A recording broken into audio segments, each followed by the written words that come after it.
ભરૂચ જિલ્લાના national highway રાજ્ય ધોરીમાર્ગો બ્રિજ અને નગરપાલિકાના માર્ગોનું ખખડતી સ્થિતિ સામે વિરોધ વ્યક્ત કરી યુવા કોંગ્રેસ દ્વારા ભરૂચ ખાતે માર્ગ અને મકાન વિભાગને આવેદન પાઠવી 7 દિવસનું અલ્ટિમેટમ આપવામાં આવ્યું.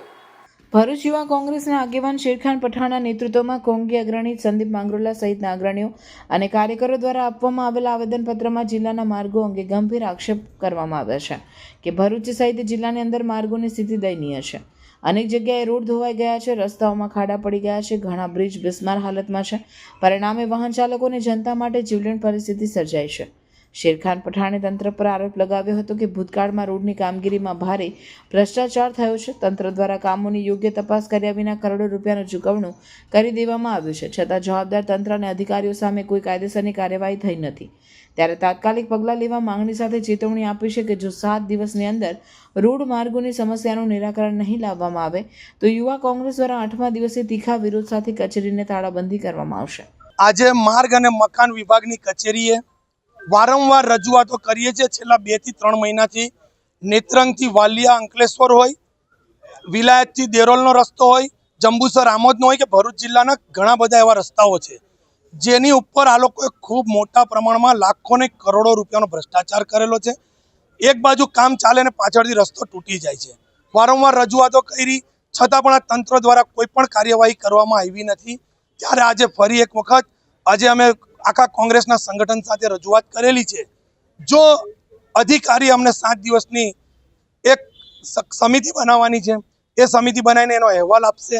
અમને એ લોકો કેટલું પેમેન્ટ ચૂકવેલું છે અને કામ કેટલું પ્રોગ્રેસમાં છે એની અમને માહિતી આપે છે.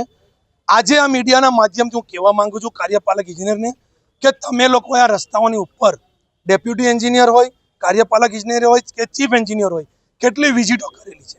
57 કરોડ રૂપિયાનો આ રોડ તમે લોકોએ આની અંદર કેટલા ટકાવારી લીધી છે કોન્ટ્રાક્ટર પાસેથી. ખૂબ મોટા પ્રમાણમાં ભ્રષ્ટાચાર થયો છે.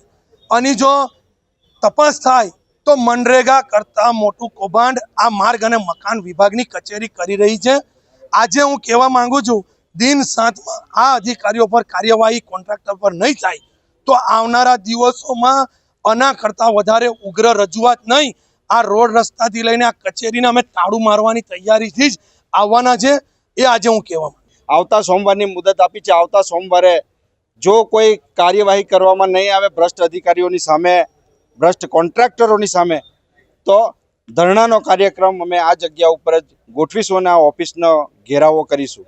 સાથે સાથે જેટલા પણ બ્રિજો અત્યારે ગંભીરા ઘટના પછી તૂટે એવી શક્યતાઓ છે એ બ્રિજો બંધ કરી દીધા છે, પણ એની ટાઈમ લાઈન કોઈ નક્કી નથી કરી કે કેટલા સમયમાં એ બ્રિજો ફરી શરૂ થશે. ત્યારે અકસ્માત થાય અને મૃત્યુ થાય એની સદંતર જવાબદારી આ વિભાગના લોકોની રહેશે અને એને માનવવધનો ગુનો દાખલ કરવો પડશે. સાથે સાથે આ સરકારની અંદર 0 ટોલરન્સની વાત કરે છે, એ વાત માત્ર વાહિયાત અને પોકળ સાબિત થયેલી છે. કેમેરાની સામે બોલતા પણ અધિકારીઓ ખચકાય છે, એ આપણે અત્યારે જોયું છે. અને એના કારણે ભ્રષ્ટાચારને માજા મૂકી છે અને ભ્રષ્ટાચારને સરકાર જ પોતે પ્રોત્સાહન આપી રહી છે એમ કહીએ તો પણ ખોટું નથી. આજે મનરેગાનું કૌભાંડ પણ આ જિલ્લાની અંદર ખૂબ મોટા પાયે છે અને અહીંયાથી કલેક્ટરશ્રીને મળી અને DRDA ડાયરેક્ટરને પણ અમે મનરેગાના કૌભાંડ બાબતે પણ જે ભીનું સંકેલાયેલું છે અને નવી જે ફરિયાદો દાખલ કરવાની છે એના માટે અત્યારે જવાના છે. આવા ગંભીર મુદ્દે ભરૂચના માર્ગ અને મકાન વિભાગના કાર્યપાલક ઇજનેર રોનક શાહે આવેદનપત્ર સ્વીકારી 7 દિવસમાં કાર્યવાહી કરવાનું આશ્વાસન આપ્યું હતું. ત્યારે હવે જોવું રહ્યું કે આ 7 દિવસમાં કેવી અને કયા પ્રકારની કામગીરી થાય છે. રાત્રિના માર્ગ મકાન વિભાગ હસ્તકના રસ્તાઓની જે મરામતની કામગીરી હાલ ચાલી રહેલી છે તેનાથી આવેદન આપનાર વ્યક્તિઓને વાકેફ કરવામાં આવેલ છે તથા તેમની જે સ્પેસિફિક રજૂઆત હતી તે રસ્તાઓ વિશેના ચૂકવણાની વિગત અને હાલ ચાલી રહેલા રસ્તાઓની બાકીની અદ્યતન વિગત આપવા માટે દિન 7નો સમય મેળવેલ છે અને તે મુજબની કાર્યવાહી વિભાગ દ્વારા કરવામાં આવશે તેવી બાહેધરી આજરોજ અમો દ્વારા આપવામાં આવેલ છે. રોડ રસ્તામાં જે ભ્રષ્ટાચાર ચાલશે એના ઉપર કેમ કોઈ દિવસ એક્શન લેવામાં નથી? સતત કામ ચાલતા હોય છે અને એની તપાસ ટીમ અને વિભાગમાંથી જરૂરિયાત મુજબના પગલાઓ લેવાતા જ હોય છે.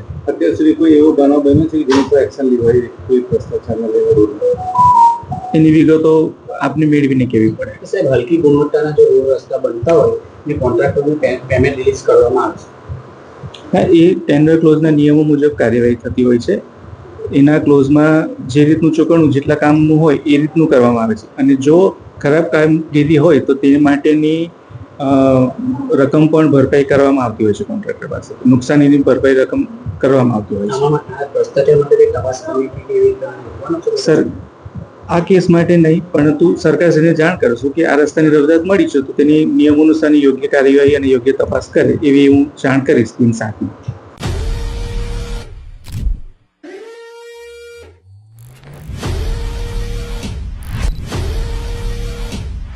जल्दी से कमेंट में बताओ कि ये ऑफर अंकलेश्वर में कौन से स्टोर में आ रही है. हम चूज करेंगे 3 लकी विनर्स और जिसने भी राइट आंसर दिया उनको मिलेगी exclusive coupon. Share this reel to your friends and comment करना मत भूलना.